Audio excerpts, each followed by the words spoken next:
So welcome, everybody. I am Dr. Maria Portelis-Romito, and I am the Family and Consumer Sciences Agent over in Sarasota County.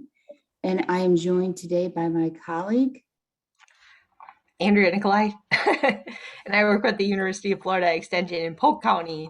So we're same size as Rhode Island. You probably know where we are, maybe. Glad to be here. This is lesson 4 in our series of Build Your Bones, Nutrition for your bones and beyond.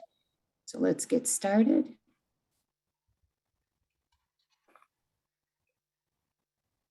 So in the first 2 lessons, we defined what osteoporosis looks like, and we looked at your personal risk for this debilitating disease. We talked about the symptoms and causes, and we also learned about some basic bone biology.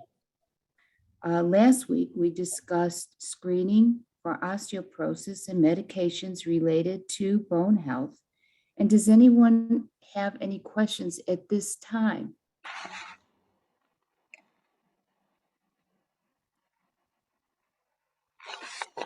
Wendy, did anyone write anything in the chat box? Nothing in the chat right now, so. Okay, so today is the first of 3 sessions on proper overall nutrition, as well as nutrition for bone health. So a healthful diet really is the best way to get the nutrients you need for your overall health, as well as for your strong bones. And today we're going to focus in on calcium, phosphorus, vitamin D, magnesium, and vitamin K. We're going to practice reading some nutrition labels and to see which foods provide calcium and other critical nutrients. But first, let's start with those 2020-2025 dietary guidelines. So these guidelines provide information to help Americans eat a healthy diet. These guidelines themselves provide specific information on key recommendations, food groups, different eating patterns, and more. The MyPlate image seen here was developed to provide a visual reminder of both food groups and recommended amounts to consume. So no matter where you eat, if you're dining out, eating at a friend's house, you get a good idea of how you should fill your plate. MyPlate, if you remember back in the day, we placed the food pyramid. And so when we look at this visual, does it give you an idea of how your plate should be filled? It certainly should.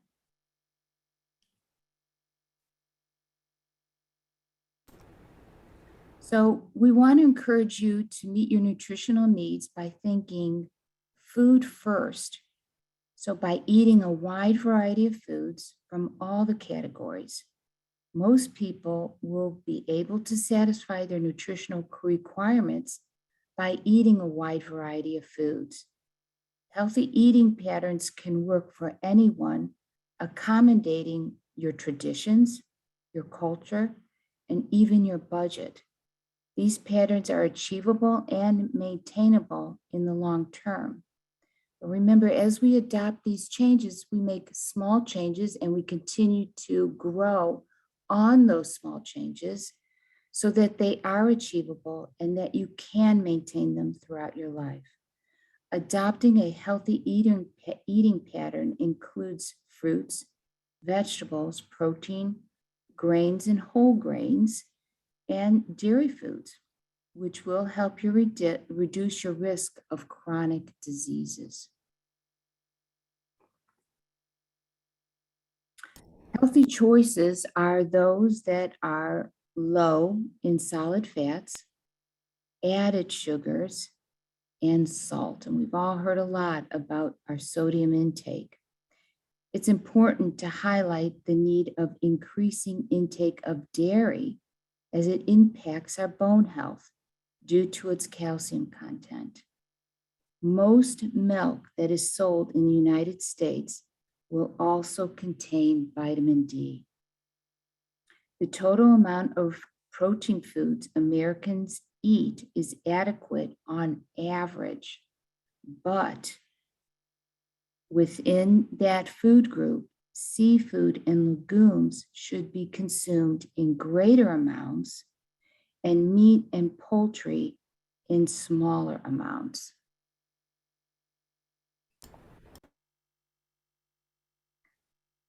Some nutrients are considered a public health concern, and that's because there's so many people who just don't get enough of them. And these are what you can see in front of you: potassium, dietary fiber, calcium, and vitamin D. Although all four are important, we are going to just focus on calcium and vitamin D, since these are the two that affect your bone health. So let's take a bigger look, or a closer look, into calcium. Probably you're all familiar with the nutrient calcium. I mean, it's in all our commercials, you see it in the store, you're involved in this Build Your Bones lesson. Calcium is a mineral that is necessary for many functions in our body, including muscle contractions and proper nerve function. Calcium travels through the blood as free-floating ions, so it can get to nerves and muscles all over your body. Calcium also makes up the hard structure of our bones, which also contains the mineral phosphorus. Because calcium is needed for muscle and nerve function, its concentration in the blood is very tightly regulated. It's a tight process. We have hormones, fortunately, that regulate the level of blood calcium within this very narrow range. And our skeleton structure plays the role in this process by acting as a storehouse for calcium.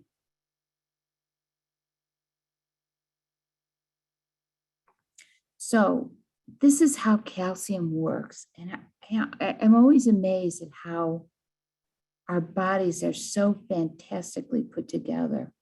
But when blood calcium is low, a hormone signals the bone to break down, and this adds calcium to your blood.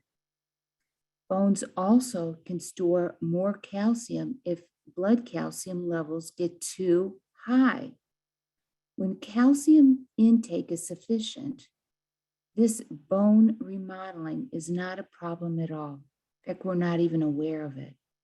But when you consistently eat a calcium depleted diet, your bones break down more than they are built back up. And so over time, the calcium stores in your bones become low, contributing to weaker bones, osteoporosis. And this happens most often, but not always, but most often in postmenopausal women and older adults. So getting adequate calcium from your diet really is the best way to help your bones become strong and healthy. In our adolescence, our bones grow more rapidly than at any other time. Calcium is taken in most efficiently by the time we hit the age of 30. But after age 30, our bones will begin to lose calcium to maintain those blood levels. At all points of life, adequate intake of calcium is very important for our future bone health. So when an individual is young, building up that bone reservoir is the main focus. And after age 30, adequate calcium intake is the focus to prevent extra bone loss. So calcium recommendations change within our age, and this is a chart that shows that. Can anyone guess why the highest amount is needed from ages 9 to 18 years. And feel free to write it in the chat box or unmute yourself.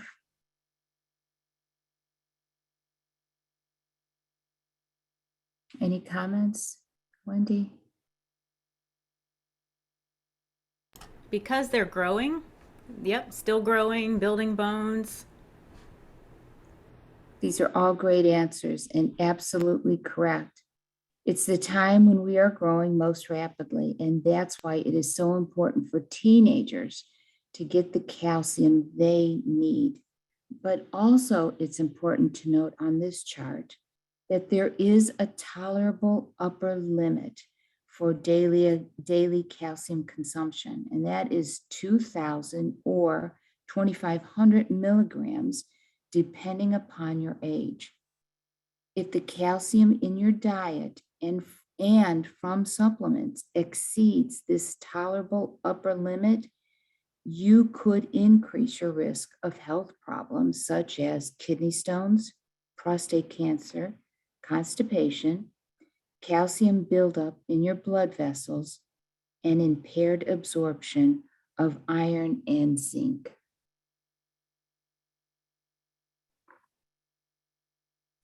So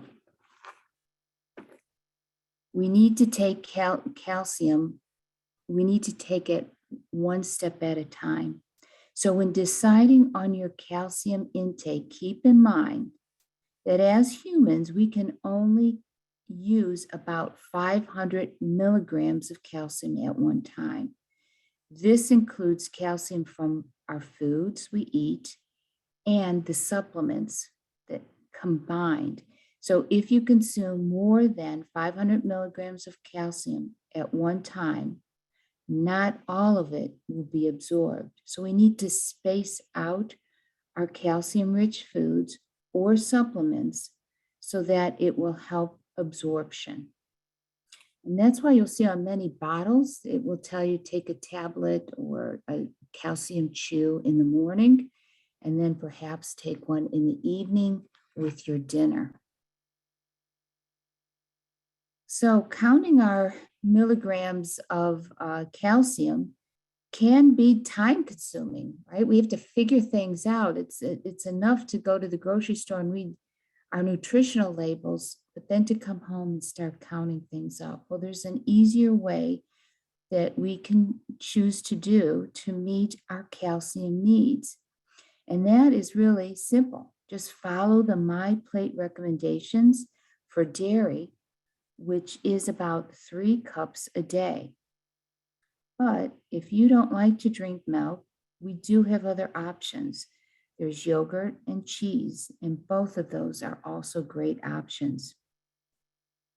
Dairy has one of the highest calcium contents of all foods, and it is very bioavailable, which means that calcium is well absorbed and can be used by the body. When choosing dairy, we always want to look for low fat or fat-free varieties, depending on your calorie needs.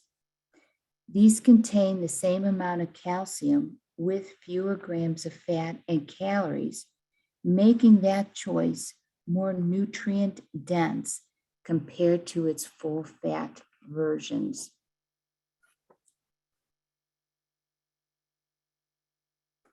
So here are just some ways that we can add, more calcium to our diet, or better yet, adding more milk to your diet, making oatmeal with low-fat milk, adding powdered milk to baked items, and so forth.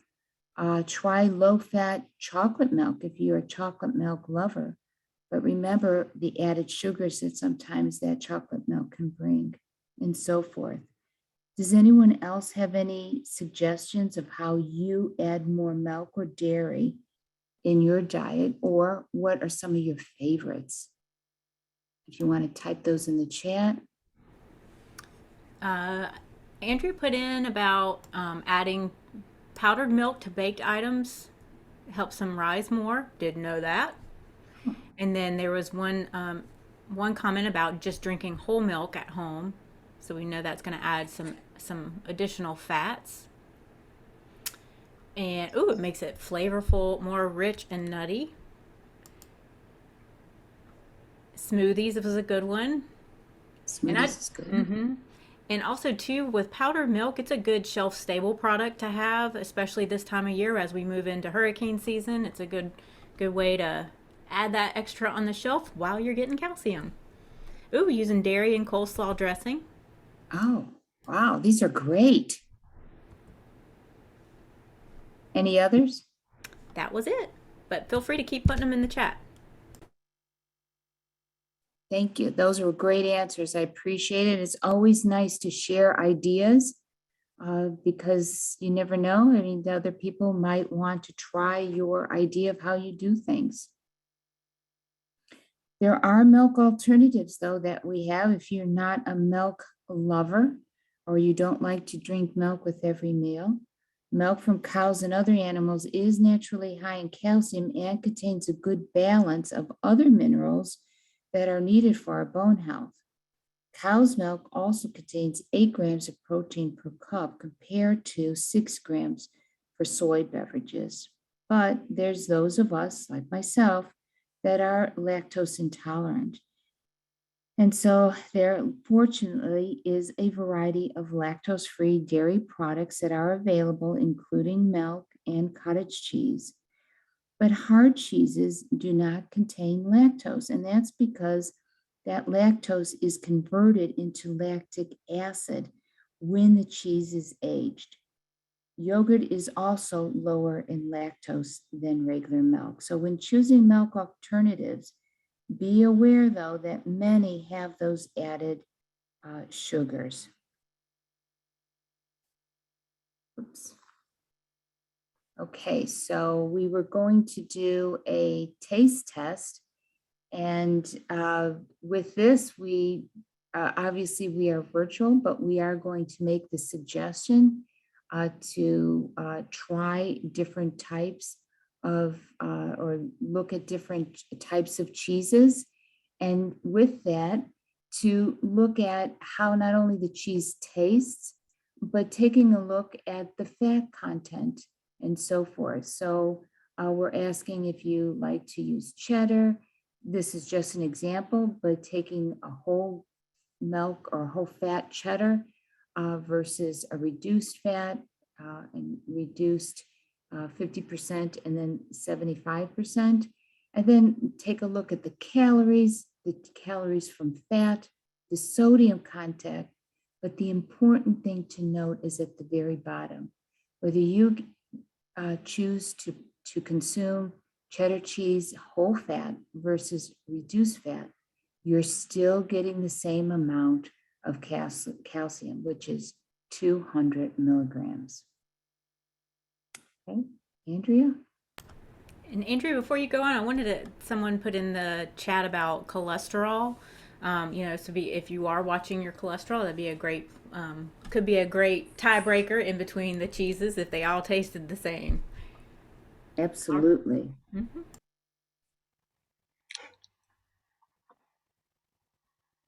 All right, you can head to the next slide, Maria. All right, so how many of you looked at nutrition facts labels? I don't know if you can do that hand raise thing in the chat or the emoji, if you use them at all. Love to see. Anybody use those? Yeah. Okay. So so have you ever noticed on the nutrients at the bottom of the nutrition facts label, there's they have that percent daily value next to them? Do you guys know, what does that mean? What does that indicate? So on this label, it says 20%. And so what does that tell you? If you want to write in the chat, or they can put themselves. Right, Janetta. Yeah. So it's 20% of the daily value. And so this nutrition label, it's based on a daily value of 2,000 calories. So a lot of women, some men, maybe need less than that, and some people need more than that. So this is based on 2,000 calories. So we know that for 2,000 calories, they recommend 1,300 milligrams of calcium. So 1,300 milligrams, if you guys remember looking at the chart before, I kind of looked to see how many I needed, and you guys might have looked too. Like, I know I need 1,000, and so you might need like 1,200. So this 1,300 is based on, those are the people who are 9 to 18 years of age. So if your recommended intake is actually, say, 1,200, would this food actually have more than 20% for you or less? Can you guys tell me that? It's like you have to think. I don't know if that makes sense. So repeat the question one more time. Okay, so this label, it's based on, they're saying 100% of daily value would be 1,300 milligrams. And I know for me, or some other people, it might only be 1,200 milligrams. So does that mean that if it's 20%, I'm making you guys think, if it's 20% on the label here, 20% of 1,300, are you actually getting more than that if your requirement is only 1,200? Yes, you guys got it. You're like, we're not thinking. So basically what I'm trying to say is sometimes, we actually, because this person that this label is based on needs a really high calcium level, we don't, a lot of us anyway, don't need quite that high, then we're going to reach 100% faster than these people. So like the 20% for them might actually be a higher percent for us. So next slide. Okay, so you can kind of see this does the math for you, even if you just want to look at the first and the second column. So you see the recommended intake there, and then the next column shows you with the label how much we're actually getting. So if it's if our recommended intake is 1,000, if we get to 77% added up on the label, then we are meeting 100% actually of what we need. So that can be very important. So like a 16-year-old individual who consumes 1,300 milligrams of calcium will be consuming 100% of his or her daily value. So women 51 years or older and men 71 years or older may be okay with just a little less than that they need of the 1,200 milligrams calcium per day. However, a woman between the ages of 19 and 50 years of age and a man between 19 and 17 years of age only requires 77% of the 1,300 milligrams of calcium, which is 1,000 milligrams, to achieve their daily value. So Andrea, on that, I see that it says the new label versus the old label. What exactly does that mean? So we have updated the needs for the calcium.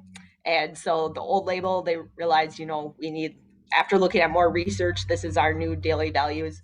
And then, so that, I guess that's why we look at the new numbers. Okay, next slide.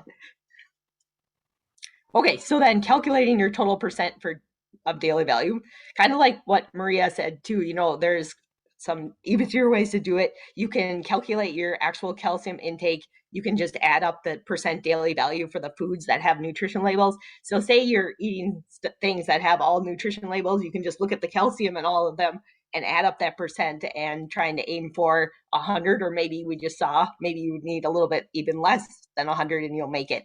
So kids from 9 to 18 years of age, women older than 51 years of age, and men older than 71 years of age should aim for the daily value very close to 100%. And then keeping in mind, some foods with calcium do not have nutrition labels. So this is just an estimate then. Okay, so the calcium in the dairy group, if you look at that, there are 5 groups in the MyPlate eating plan. Next slide. Okay, and there you go.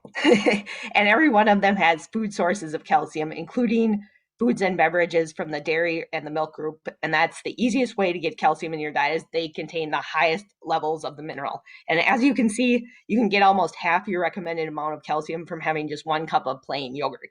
So we're going to be going through just some of the places where you can get your calcium and the numbers, but you'll have to kind of watch, because these are really good numbers. You don't need that much and you can get to your goal pretty fast. And that's why they have the dairy on MyPlate, is because it's such an important point of so much calcium. you can get it from these other sources that you'll see, but it just might take a little bit more of them. So we're also going to do an activity after this where you might want to know, kind of estimate, and we have cheat sheets about how much are in different things. So just kind of keep an eye on, these are in the 300s and 400s when you're having a serving of dairy. All right. So calcium in grain products would be our next slide. So grains are not naturally good sources of calcium, but you can purchase fortified cereals with added calcium. Fortified grains often contain other needed nutrients in addition to calcium, making them better options than unfortified grains. So to get calcium as well as fiber from the grain foods, if you choose flours, breads, cereals, crackers, and pastas that are made with whole grains, that would be, and then if they're fortified, then they'll have the added calcium too.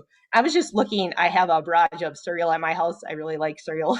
And so I was looking at a lot of them, and most of them, they either just happen to be 0% calcium or 10%. So none of mine were really high, but I know I have gotten total, I don't know if you guys remember that cereal, but it does, have 100% of a lot of the vitamins, and that really can help you get that boost if you need it.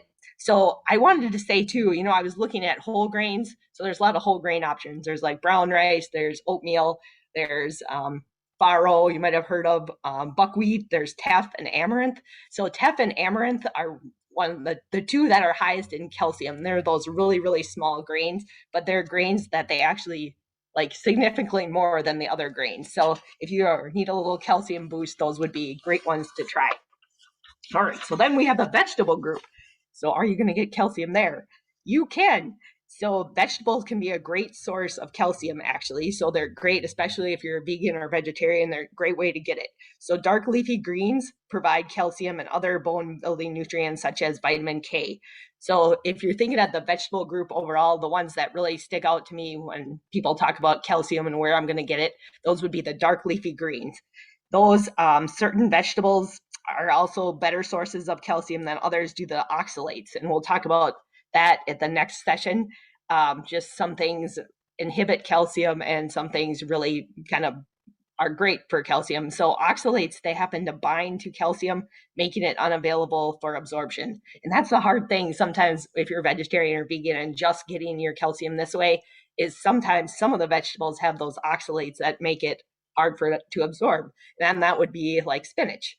Unfortunately, I really like it. And so you're like, dang, that's not the best place to get your calcium. You can get a lot of other great things, but not that. So if you think about, okay, so forget, spinach is good, but you might not get all that 146 absorbed. But collards and kale and bok choy and broccoli, those are absorbed pretty well. So that is really good news. So just thinking about when you have your greens, if you can have a variety, that can really help you. Like, look at, how many, the collards, it's almost up to cheese amount. So pretty good. So spinach has a good amount of calcium, right? But it is not a good source of the mineral because of its high oxalate content compared to collards and other greens. Since collard greens, kale, and broccoli have a lower oxalate content than spinach, the calcium they contain is more bioavailable. So what about cabbage? That I'm going to have to double check. If anyone else knows that one offhand, feel free to. That's a good question. I'm like looking cabbage. right now, and I will drop it in the chat. It's hard for me to remember which ones have oxalates and which ones don't. I always try to remember. I kind of like spinach the most, and just happens it's not the best for that. But then there's the other greens, but cabbage, I'm not sure. So I don't rhubarb, know about the oxalates. Yeah, I'm not sure, but it's got 40 milligrams of calcium thank you. for 100 grams. Okay. Okay, so it's kind of, it'll add some, but the darker ones seem to be better. So if you can have the cabbage with some of the other ones mixed together, maybe. But rhubarb and sweet potatoes, they also have a higher level of oxalate. But cooking or soaking vegetables decreases the oxalate content, so making the calcium more available, but not by much. So just something to keep in mind. Then there's the calcium in the fruit group. I bet you're wondering what fruits have calcium. So I was learning just before this presentation, I kind of was looking up some other thing. Apricots also have some calcium. We don't eat those that much down here sometimes. But one way you can increase your calcium in your diet is to drink calcium fortified orange juice. 8 ounces of regular orange juice, there's only Okay, so if you have the 8 ounces of regular orange juice, it only has 2.5% of your daily value of calcium and no vitamin D. So there's nothing, not that much naturally in it.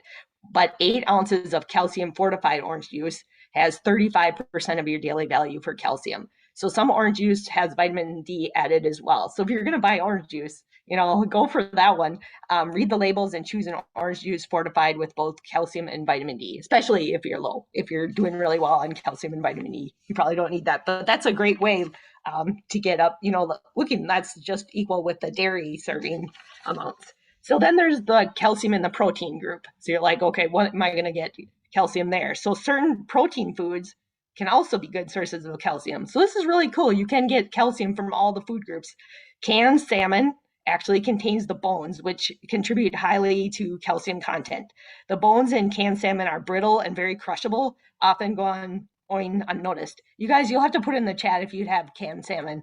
I grew up on that stuff. My mom would make it into we'd have salmon loaf instead of meatloaf. But I didn't notice the bones even as a kid, so they can really hide. So you can do like salmon croquettes with canned salmon. You can crush the bones with a spoon if you want, or a potato masher. I don't even believe my mom did that, and they just kind of, we didn't notice. So tofu is also that. Okay, so you can also get tofu that is fortified with calcium. That can provide also a big chunk of your calcium needs. So if you notice, sometimes when it's fortified, that's another way to get it, a big burst. So there's the dairy and then fortified, another way to get it. So tofu is a great substitute for meat, and it also has the fiber and protein as well as calcium. And so lots of helpful recipes are using tofu when available in cookbooks and online. And even beans have calcium. Beans are some of my favorites, although they may contain oxalates. So there we go again, right? But soaking, remember how cooking reduces them? So soaking and rinsing the beans prior to cooking can reduce oxalates and make the calcium more available. So do any of these protein sources look good to you? And I don't know. Oh yeah, you got that? Betty's like, I love salmon, not the canned. I'll have to work on her, right? Recipes. Okay, so then the next slide, it shows you the USDA Food Data Central. You see it right there. It's displayed. It provides the nutritional content of many foods available in the United States. So it's the United States Department of Agriculture, and it's like their food database.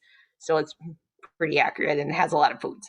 So if you're wondering about the calcium content for food and you don't have the nutrition labels such as fruits or vegetables, like say you have apples on the counter and you're like, does it have any calcium? You can find out by looking at this USDA central database.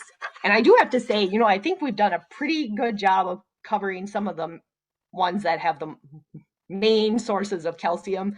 So, maybe there's a couple that have a large amount that we didn't talk about, but in general, most of them are ones we mentioned already. So if you can go to the next slide. Now I need you guys, okay? So it's about 12:34, so we won't take a lot of time to do this, but it is, Maria and I talked about, because you guys are remotely. We're like, okay, should we do this, or how could we do this? Like, have people contribute. But we were just realizing how important it is and like how cool it is when you actually sit down just for a second and look at what you've eaten and see if you think you're meeting the calcium needs. And so I realized just for myself, I have milk, but I don't have it as much as I need to. Basically, I am short on calcium. So that is something I need to work on. So if you guys if you have that paper, or if you just have a little sheet of paper, have a Post-it, whatever, if you can just try to remember back yesterday, what you had for breakfast, lunch, dinner, like the snacks, and just kind of list off the foods briefly. And then we'll kind of like, how we've talked about different ones, if we've talked about it, maybe you could circle that food, and then we'll try to figure out, you can look at some of these. There's a sheet that was given to us. It's the non-dairy sources of calcium. And then there's the dairy sources of calcium, and it's a list. And you can kind of see, where you might be getting some of your calcium. So just thinking about like a can of, or a cup of fat-free milk has 300 milligrams. So, you kind of think about what you had for breakfast. If you had some milk, there you get 300 right there. But I'll just be quiet for 1 second. I really think it's important if you guys take the time to do it, and I'm giving you a chance right now. So if I can convince you just to think back, yeah, we'll give it just a short amount of time and then move on. This is when we need some theme music.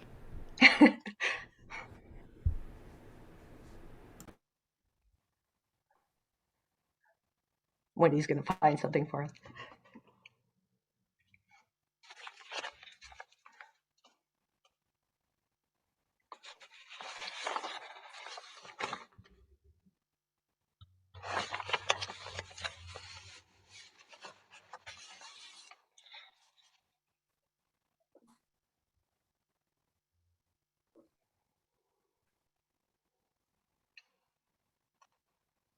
If you need some help figuring out about what some foods are, you could type them in the chat.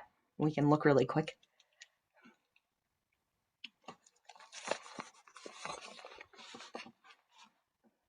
If you're having about 1 slice of cheese or something, it's around 300 also. So thinking about 1 slice of cheese, 1 cup of milk, 1 cup of yogurt. 1 cup of yogurt is actually a little higher.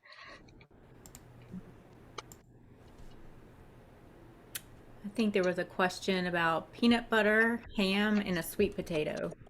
Okay, so peanut butter would be minimal, if any, and ham, I believe the same. Let's see, sweet potato, I think. Let me look up sweet potato.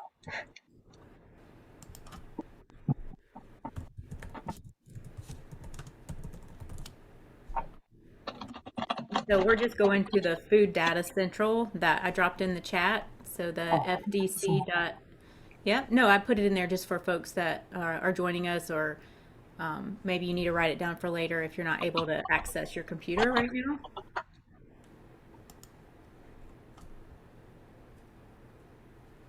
So the idea would be to write down the foods from yesterday, and then we'll help you add them up here. So there was 100 grams of peanut butter is 50 milligrams of calcium.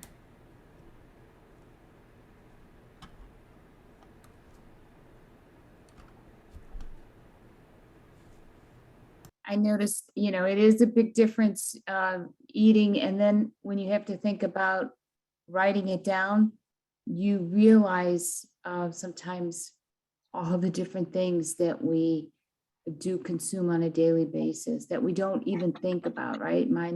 Sometimes mindless eating as well, especially with our snacks. Andrea, did you find out anything about green cabbage?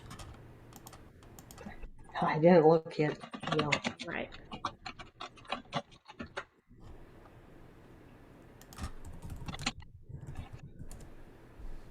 I'll see what I can find. I got that Savoy cabbage, and that's like the wrinkly one. That's only 2% for a serving.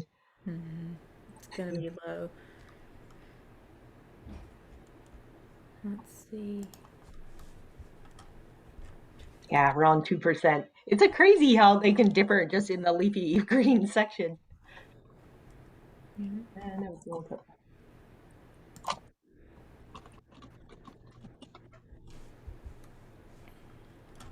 It's about 4%, so not a ton there either. No. And don't forget to include your calcium supplement if you are consuming those daily. Yeah, and ham only had about 6 milligrams, and this was for 100 grams of that, or let's say 1 slice that'll be a little bit easier to relate to. Let's see, that's only 0.972 milligrams.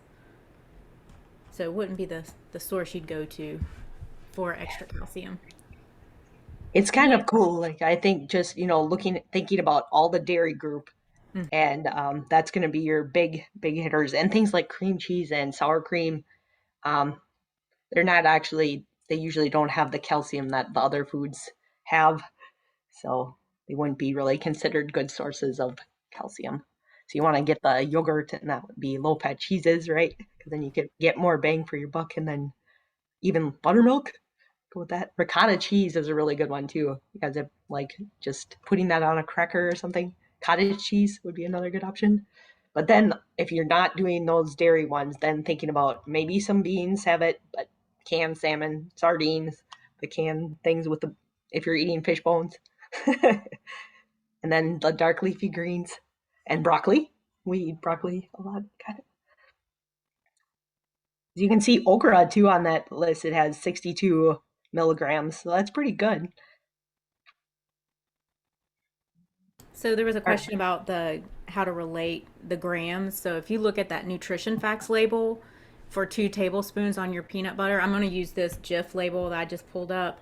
It says for 2 tablespoons, that's 33 grams. So that should help you with the 100 grams for calcium. And it's honestly easiest to look at your nutrition facts label. Yeah. And then remembering like some things you probably don't even need to look up because, well, I guess, like it would be good to look them up at least once because then oh, well, not going to be good or it is going to be good. But like the dairy ones, obviously. And it would be helpful too, like to have just especially if you're trying to monitor your calcium, even using something like this handout here, or even a little notebook just to have on the counter and things that you commonly eat, and you have an idea of how many grams, and maybe relate it to that actual serving size that you can typically consume. And that way you have a little cheat sheet, so to make sure that you're getting enough calcium to maintain your bone health. Okay, I don't know. I was thinking maybe we can move on now. Have you guys had a little bit of time just to think about it? I know we kept talking, but okay.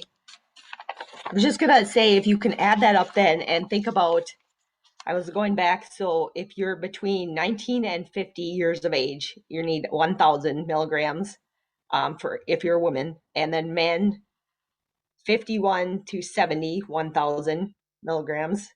If you're a woman 51 to 70, need 1,200 milligrams. And then if you're an adult over 71, then you need 1,200 milligrams. So if you can kind of look and see if what you had on that paper from yesterday was about 1,200 milligrams or not. Do you know if you came up short? And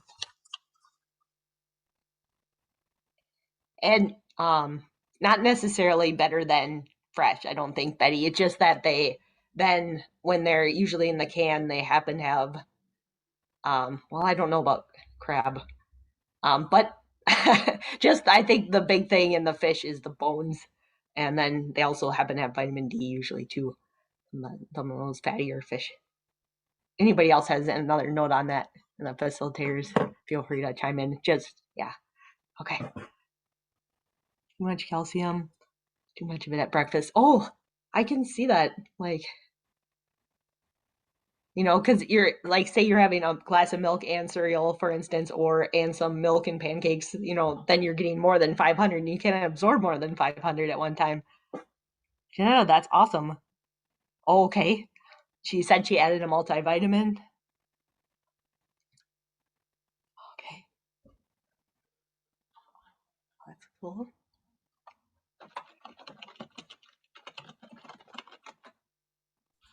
So if you feel that if it shows up that you're eating too much calcium in the morning, that perhaps take that supplement more near lunchtime or right after lunchtime, so that you kind of break that up a little bit.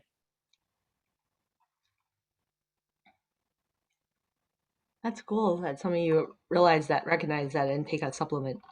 Mm-hmm. Okay. All right. We will move on. Thank you guys all for doing the time of doing that. Really good. All right. Do you want to hit the next slide? Okay, she's got it. All right. So just wanted to talk then a little bit. So you might be thinking about your calcium, and then I need to ask you guys too. I know we don't have that much time, but I wanted to know, like, if you guys were short, do you guys have ideas on how you can add more calcium? Because that's pretty important. Like, you could do a supplement or you could drink something fortified, but do you have kind of ideas of how maybe, maybe if you eat a lot of cabbage now, maybe sometimes if you could eat some collards or kale. Just think that could be good. Okay, well, let us know if you have any questions. Thanks, Mike. Okay. All right, so just going on a little bit, the phosphorus, Tom's, oh no. All right, okay, so phosphorus, this is another major structural component of bone tissue besides the calcium. So we've got to talk about calcium a lot. Like calcium, a lot of the body's phosphorus is contained in the bone matrix. So although blood concentration of phosphorus isn't tightly regulated as calcium, diet plays a major role in the homeostasis and balance of phosphorus too. And often high blood concentrations of phosphorus are due to high intakes of inorganic phosphate additives found in processed foods. So there's the processed food sneaking up on us again. So it's just that we don't want the balance of phosphorus and calcium to get off. And that's if you eat a lot of processed foods, then it can cause that to happen because they tend to have a lot of phosphorus. So if you can go to the next slide, the recommended dietary allowance for adults is 700 milligrams per day. So phosphorus, it's found naturally in many foods, including milk and cheese, because the calcium and the phosphorus, they do need each other. These natural sources of phosphorus are only 60% absorbed. On the other hand, the inorganic phosphates found in processed foods and cola beverages, you might have heard about these, are 100% absorbed. So consuming too much of these foods and beverages can upset the proper ratio of calcium to phosphorus, which adversely affects bone health. So that's kind of like, if we eat more real just foods, unprocessed, then our bodies are going to know what to do with that, and then we'll be good to go. But sometimes it throws it off if more processed. So this is one reason why it's important to limit the intake of processed foods and colas as much as you can. And then sodas, I know some people have had questions on those. We'll get to talk about those in the next session. So definitely the next one's really good. So you'll have to stick around for that for sure. Okay, so vitamin D then. So getting on to this, okay. So vitamin D has been in the news for the last several years, lots of headlines about its importance. This is an area of much research. You might have seen vitamin D helps this, but then there's some research that's showing, well, no, it didn't, not this. So then they're kind of trying to figure out where its big benefits are. We do know for sure that vitamin D is really important in bone health because it helps the body absorb calcium from food when calcium intake is low. So like Maria said, our body's pretty good at when we have a lot of calcium, like a glass of milk, or, we're having a lot of calcium foods, then we don't need vitamin D to help our body absorb it as much. But if we're not getting a ton of calcium, like I realized I wasn't with that menu thing, then I probably really need to make sure I'm getting my vitamin D too, because the calcium that I am having, I need to help it be used. So in the body, vitamin D gets activated in a two-step process, starting in the liver and then in the kidney. So it is activated form that travels to the intestinal cells and stimulates specific proteins called calbindins to absorb calcium. Pretty cool, huh? So people who live in sunny and more like places around the equator, they get their vitamin D from the sun, and they tend to have better vitamin D status than people in overcast and more northern regions. So I'm from Minnesota, and it can be cloudy for like 7 days in a row. And so you really have to watch the vitamin D, especially up there. But even down here, when considering sun exposure for vitamin D, it is important to balance the need for the vitamin with the potential for increased skin cancer risk, right? It's a hard one. So 15 minutes a day in the sun without sunscreen is a good rule of thumb, considering getting some of your vitamin D requirement from sun exposure without harming your skin then. And if you're concerned about your vitamin D status, ask your healthcare provider for a blood test, and they can do that for you. So the next slide then, so how much do you need? So children and adults up to age 70 need 600 IUs, international units, or 15 micrograms per day. Over age 70, the recommendation is 800 IUs, or 20 milligrams per day, or micrograms, excuse me.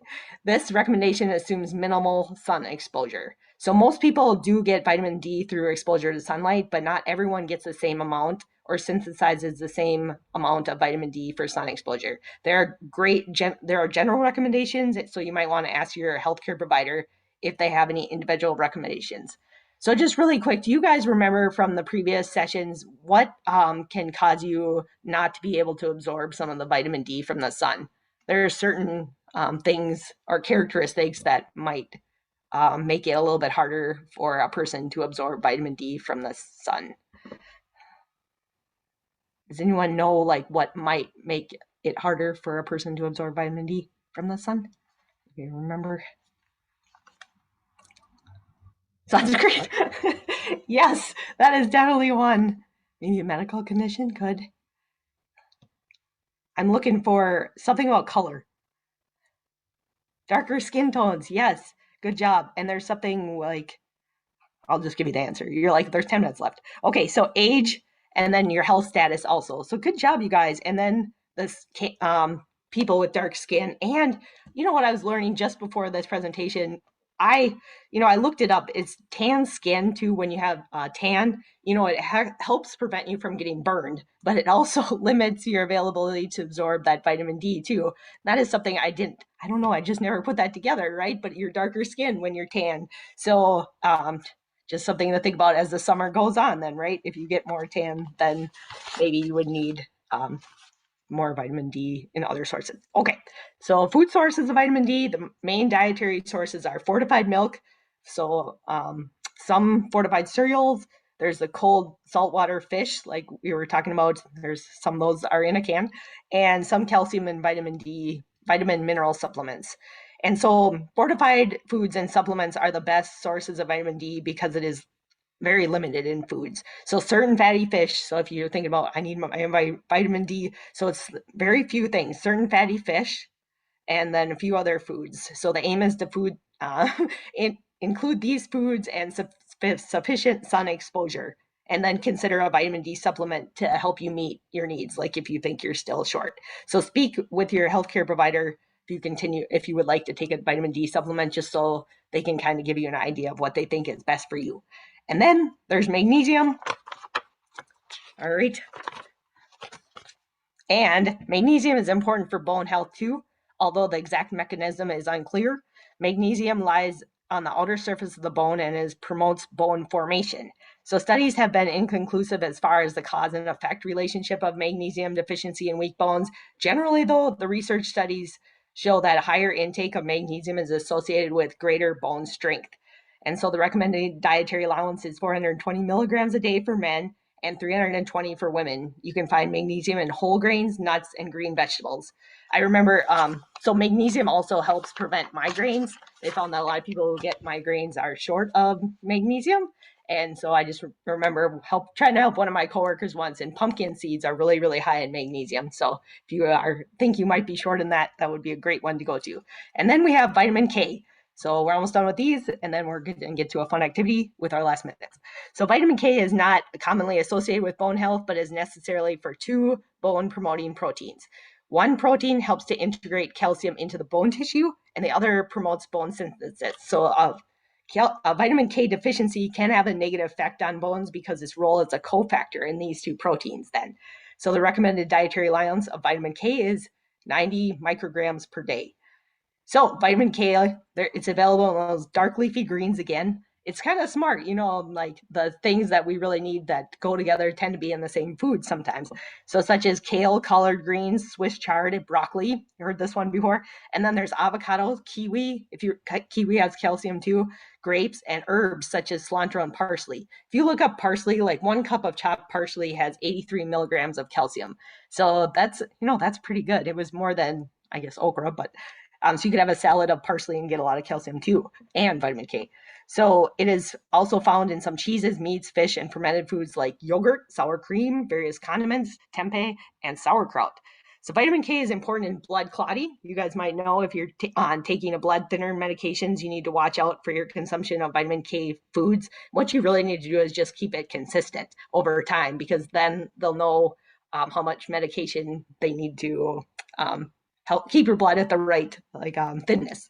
Okay, so if you have any concerns, healthcare provider again. All right, so next slide. Food is the best way to get nutrients.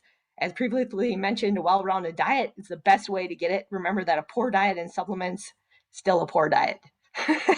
So in the next lesson, we'll discuss substances in foods that can enhance or limit absorption of calcium. And we've already discussed oxalates briefly, but there's more on how you can balance your meals with calcium-rich foods for a diet. And the menu, the recipe ideas will help.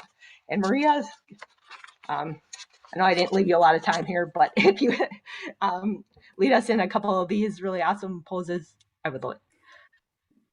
So first of all, before we even try any of these, only do the ones that you are most comfortable doing. And it's always a great idea to have a good sturdy chair in front of you or a wall next to you, so that when you go to do your balance exercises with yoga, you have something that's stable to hold on to. And I will say that anytime I do any kind of balance activity, I have always found it very helpful to find something in the room to set my eye to focus on, because as soon as I move my eyes around, I've lost my balance. So find that object if you feel comfortable, and stand up, and let's try our mountain pose, where you'll just be placing your feet close together. Your daddy toes, for lack of a better word, should be touching, but nice and solid on the ground. Your arms are next to you, and you're going to just breathe in and breathe out, and lift, take your, go up onto your toes for just a second or two, and then come down again, and then back up onto your toes and come down again. Again, focus in on something in the room while you are doing these. So there's also the tree pose. These are all great exercises, not only just for our general health, but also for our good mental health. There's a tree pose. So you're going to place your hand on a nearby wall to help you balance, or if you have a chair in front of you, and you are just going to place your arms on top like she has, with your palms together, and you're going to kind of find that sweet spot where you can place your foot right around the knee, and it kind of, that sole of your foot kind of wraps nicely around the knee. And I have to say, when you have shorts on, you can rest that sole right on the skin of your knee, and it will stay nicer. And balancing yourself, again, keeping your eye focused on that one object, but always having a chair or wall nearby. And once you have done that, try to do the other knee, putting the other, say if you did the right, then try for your left. There's also the eagle pose. So here you are wrapping your hands. You are kind of in a short squat, just a little bit, but you are wrapping your hands so that your palms are touching. And then you're also going to take the one foot and wrap it around. Again, having that wall or chair really does help. And then once you keep that pose for several seconds, whatever you're comfortable with, then you go to your tree pose, and then, you go to your basic pose, and then use your other, wrap your other leg and just reverse it. Then there's the chair pose. And you can do this just by lifting your arms and squatting down. If you're not comfortable with that, you can also, sit on a chair and then lift yourself off of the chair, but keeping your arms forward and up, and just holding that as long as you can, whether that's just a few seconds or longer. And again, keeping those eyes focused on that same object in the room, sitting back down again, and then trying it all over again. So we hope that you were able to learn some important things with our lesson, but we do have some steps this week for you to follow, some homework. And of course, always creating that goal list of what we can do to help eat more of the foods that are nutrient dense and provide those good nutrients for good bone health, and also practice some of those balance issues as well. for bones, for our muscle strength. Thank So you, Jeena. Andrea, did you want to summarize, or do we have time, or what? Just, I think main things, just remembering that the diet is the best way to get, from the foods is the best way to get your calcium and vitamin D. So if you can do that, it's the vegetables, the fruits, the whole grains, seafood, dairy, and nuts and beans. So trying to avoid solid fats and sugars. I think, I just wanted to put in a plug for next week. I think it's one of my favorites. So just, yeah, you guys will have to come. Pretty Yep. So fun. yes. So next week we've got Luann Duncan and Sarah Murphy presenting Bone Builders and Bandits. So I think it's going to be another great session. And Andrea, Maria, thank you both so much for the incredible information today. I think we all have a challenge this week to write down our calcium intake, see if we're getting it, reaching it every day. And again, we look forward to having you back next week. I'll be sending that survey out as always later today. And thanks, everyone. Thank you guys for coming.